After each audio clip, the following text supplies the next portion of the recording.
याद्रेदा तौरिसे no मै hello cell कदाई अमुक चतुइनो बोस का अमुक तौदना खंगिन हे सल्लगी तौबरिने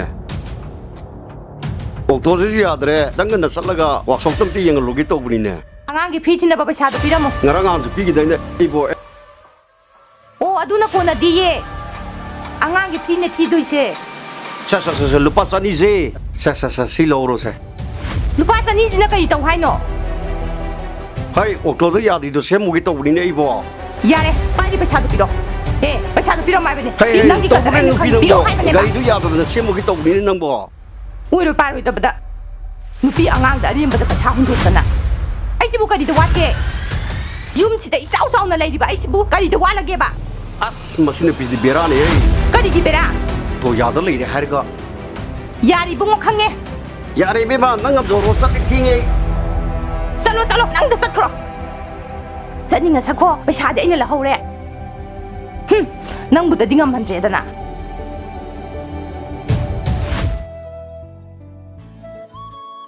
आइगे कांजसु याद्रे तोइसे सजु सिंह हाइबा कुमागा तलै बिदो आदा चलाक सेमन म फारने खोइ त्रिपुरा मा साजु अरे याम फारे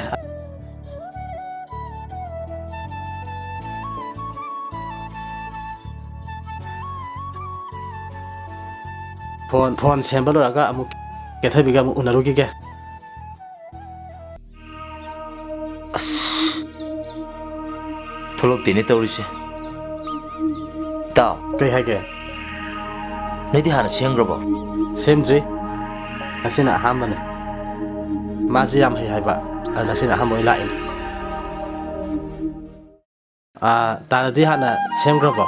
ai di sem dri de ngasi semgi lai sini ne an dangji dan na khoi darak tang ai bsi Misisu waton yo kre ne tawri se as ngarang chu baro pung ama dani ne ain tumi se mayam gi facebook semini ne tawri se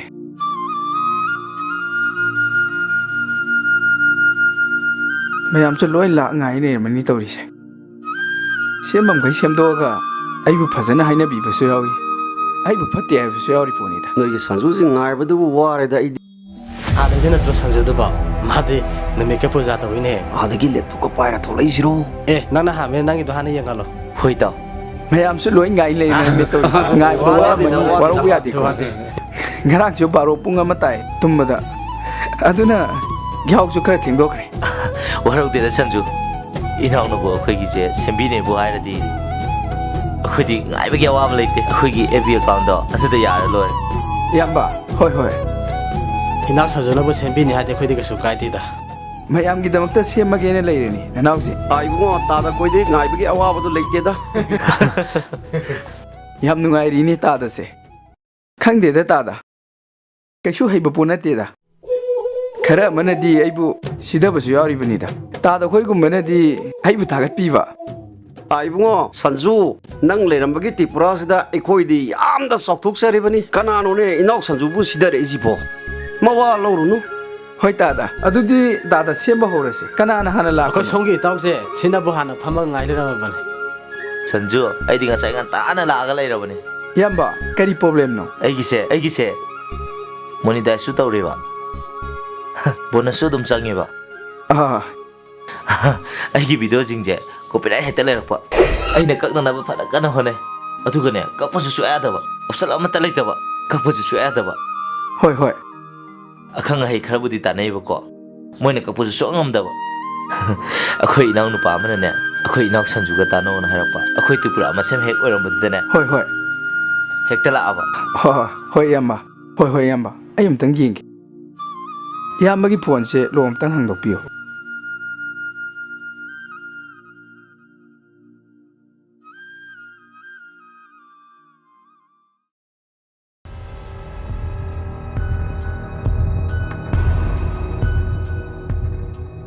तादागिना कैनु यात्रिसिपो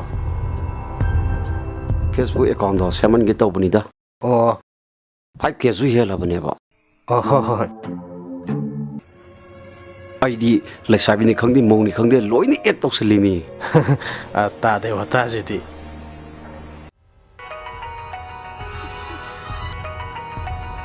ꯐꯣꯟꯁꯤꯁꯨ ꯑꯃꯨꯛ ꯂꯥꯛꯏꯅꯦ ꯇꯧꯔꯤꯁꯦ ꯁꯤꯗꯤ ꯉꯔꯥꯡ ꯁꯦꯝꯈꯤꯕꯗꯨꯅꯤꯅꯦ ꯀꯔꯤ ꯑꯃꯨꯛ ꯇꯧꯔꯖꯥꯠꯅꯣ ꯃꯅꯤꯄꯨꯔꯗꯒꯤꯅꯤ ꯃꯥꯏꯁꯦ ꯑꯝꯇ ꯄꯥꯏꯈꯤꯒꯦꯀꯣ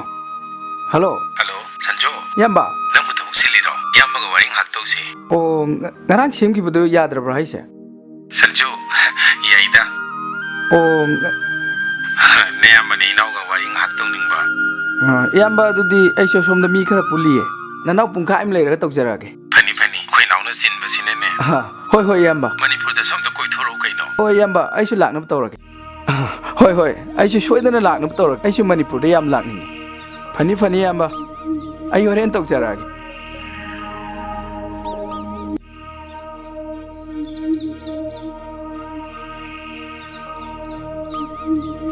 ꯂꯣꯛꯁꯤ ꯑꯃꯨꯛ ꯇꯥꯁꯟꯈ꯭ꯔꯦꯅꯦ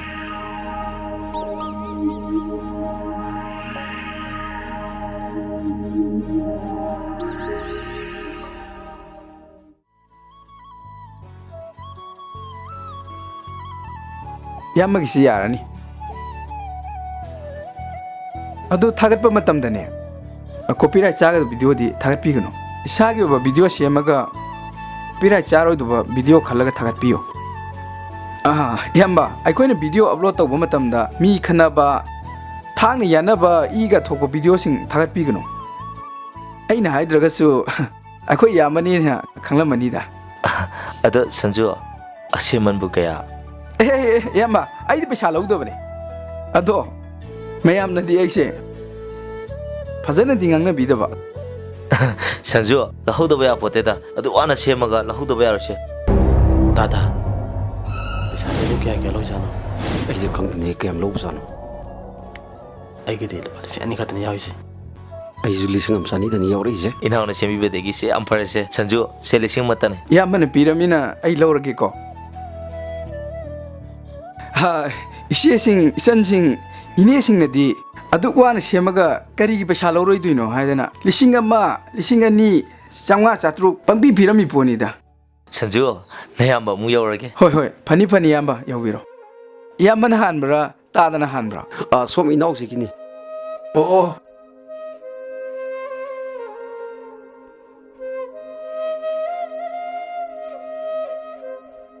ꯏꯌꯥꯝꯕꯒꯤꯅ ꯀꯔꯤ ꯃꯇꯥꯡꯅꯣ ꯁꯦꯝꯗꯣꯏꯁꯦ ꯏꯅꯥꯎ ꯁꯟꯖꯨ ꯑꯩꯒꯤ ꯑꯦꯀꯥꯎꯟꯁꯦ 5K ꯕꯨꯗꯤ ꯍꯦꯜꯂꯦ ꯑꯩꯒꯤ ꯑꯦꯀꯥꯎꯟꯁꯦ ꯑꯋꯥꯠꯄ ꯂꯩꯕꯅ ꯌꯦꯡꯕꯤꯌꯨ ꯑꯗꯨꯒ ꯃꯣꯅꯤꯇꯥꯏꯖ ꯇꯧꯕ ꯌꯥꯕ꯭ꯔꯥ ꯑꯝꯇ ꯌꯦꯡꯕꯤꯌꯨ ꯍꯣꯏ ꯍꯣꯏ ꯏꯌꯥꯝꯕ ꯌꯦꯡꯉꯒꯦ ꯂꯣꯛꯁꯤ ꯑꯝꯇ ꯍꯥꯡꯗꯣꯛꯄꯤꯔꯣ ꯍꯧꯖꯤꯛꯀꯥꯟꯁꯦ ꯂꯣꯛꯁꯤ ꯂꯣꯏꯅ ꯊꯝꯅꯕꯅꯤꯅ ꯑꯩꯅ ꯍꯦꯛꯇ ꯍꯥꯡꯕꯗꯨꯗꯤ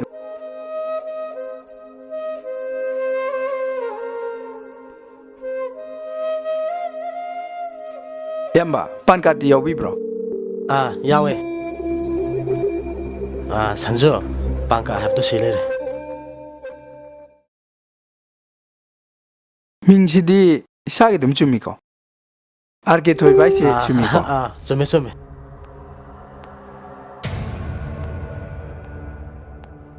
ꯌꯥꯔꯅꯤ ꯏꯌꯥꯝꯕꯒꯤꯁꯦ ꯄꯥꯏꯁꯟꯕꯤꯔꯣ ꯊꯦꯡꯛ ꯌꯨ ꯁꯟꯖꯨ ꯏꯌꯥꯝꯕ ꯌꯥꯝ ꯅꯨꯡꯉꯥꯏ ꯍꯣꯏ ꯍꯣꯏ ꯏꯌꯥꯝꯕ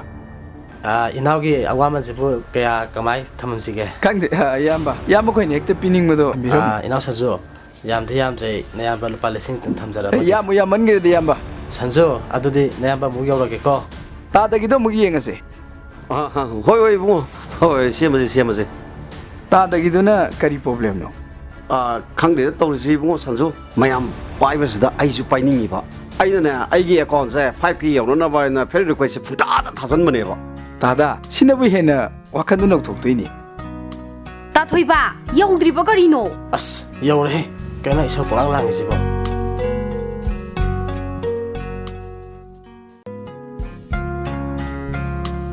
ꯀꯩꯒꯤꯅꯣꯕ ꯅꯪꯅ ꯑꯁꯨꯛ ꯌꯥꯝ ꯂꯥꯞꯄ ꯃꯐꯝꯁꯤꯗ ꯑꯩꯕꯨ ꯄꯨꯔꯒ ꯂꯥꯛꯏꯁꯦ ꯀꯦꯊꯕꯤ ꯅꯪꯁꯦ ꯃꯍꯧꯁꯥꯒ ꯁꯨꯡꯃꯥꯟ ꯍꯦꯛ ꯃꯥꯟꯅꯗ꯭ꯔꯦ ꯀꯩꯗꯧꯔꯒꯦ ꯑꯩꯒ ꯅꯪꯒꯁꯤꯕꯨ ꯅꯨꯡꯁꯤꯅꯗꯕ꯭ꯔꯣ ꯀꯅꯥꯅ ꯅꯨꯡꯁꯤꯅꯗꯦ ꯍꯥꯏꯔꯒꯦ ꯑꯗꯨꯒ ꯀꯔꯤꯒꯤꯅꯣ ꯅꯪꯅ ꯑꯩꯒ ꯅꯪꯒ ꯀꯣꯏ ꯆꯠꯄꯗ ꯑꯁꯨꯛ ꯁꯥꯎꯔꯤꯁꯦ ꯑꯩ ꯀꯩꯝ ꯁꯥꯎꯗꯦ ꯀꯦꯊꯕꯤ ꯅꯪꯒꯤ ꯃꯑꯣꯡꯁꯦ ꯌꯥꯝ ꯍꯩꯅꯗꯦ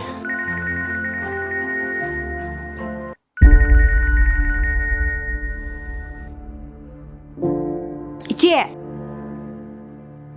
ꯃꯔꯨꯞꯀꯤꯗꯨꯔꯥ ꯑꯩ ꯑꯗꯨꯝ ꯌꯥꯅꯕ ꯇꯧꯔꯛꯑꯒꯦ ꯀꯦꯊꯕꯤ ꯅꯪꯒꯤ ꯃꯔꯨꯞꯁꯤꯕꯨ ꯂꯣꯏꯈꯤꯔꯣꯏꯗ꯭ꯔꯣ ꯈꯪꯗꯦ ꯃꯔꯨꯞ ꯌꯥꯎꯔꯝꯕ ꯃꯌꯥꯝꯗꯨꯅ ꯁꯦꯟꯊꯪ ꯍꯨꯜꯂꯛꯇꯕꯗꯒꯤ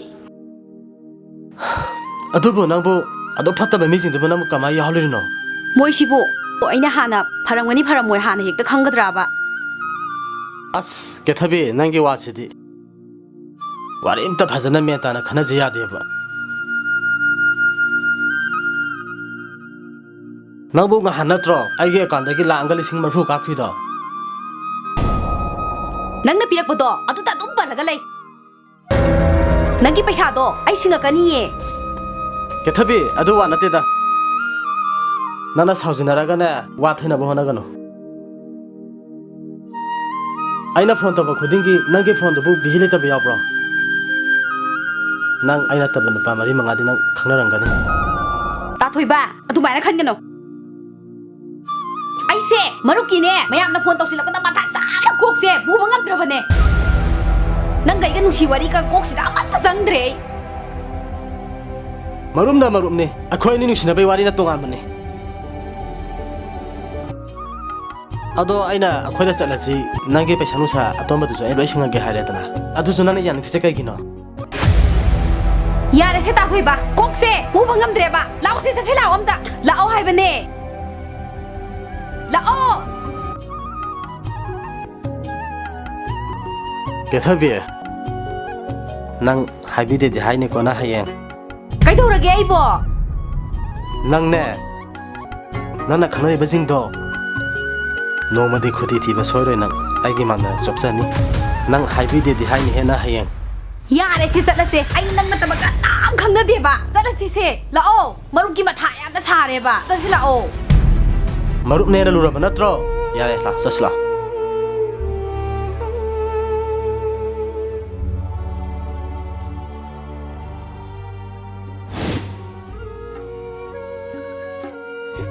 ꯗꯣꯝꯆꯥꯛ ꯀꯃꯥꯏꯅꯅꯣꯕ ꯐꯦꯁꯕꯨꯛꯇ ꯄꯩꯁꯥ ꯐꯪꯉꯦ ꯍꯥꯏꯁꯦ ꯍꯦ ꯅꯪ ꯀꯔꯤꯝꯇ ꯈꯟꯒꯅꯣ ꯕꯦꯅꯥ ꯍꯧꯖꯤꯛꯀꯥꯟꯗꯤꯅꯦ ꯁꯟꯖꯨ ꯍꯥꯏꯕꯗꯣ